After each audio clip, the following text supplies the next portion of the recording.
This is another video regarding feedback. During the properties on the market, you're communicating with them, good, bad, or indifferent, about feedback, about supply and demand, price reductions in the area. However, we're going to stay on this thing about feedback and should you auto send it to the seller. I've got one quick thing to say about that. And if you're ever struggling with what do I say to my seller this week, and you're letting the auto send feature for the agent with a different brand, fills it out and goes right to the seller, what happens is that agent, that feedback, if you will, just stole your thunder.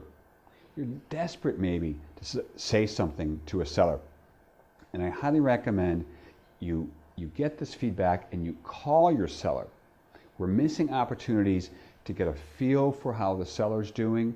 We're missing the opportunity on getting emotional deposits with the seller, touching base with the seller, hearing their mood, in talking about the feedback is a great way to bridge that communication gap that you might be having with the seller that's slipping away from you.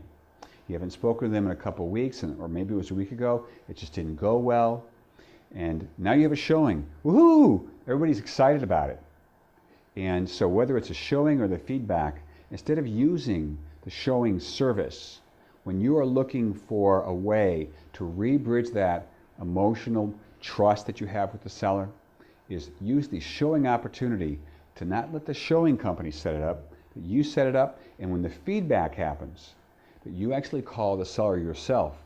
I know it's a time saver, those technologies. However, what we're losing sometimes is the human touch that allows us to get back in that relationship, especially when you're setting up a showing. You share with the seller, hey, we have a showing today between 3 and 4. Just wanted to confirm that they can come by. And you had nothing to say to them for days and didn't know what you were going to say. Use the showing setup as a way to make an emotional deposit, and also use the feedback to be able to filter that, call the seller yourself, read the seller, potentially set up a face-to-face appointment regarding market conditions, or hopefully we can go for that price reduction. All right, thanks for watching.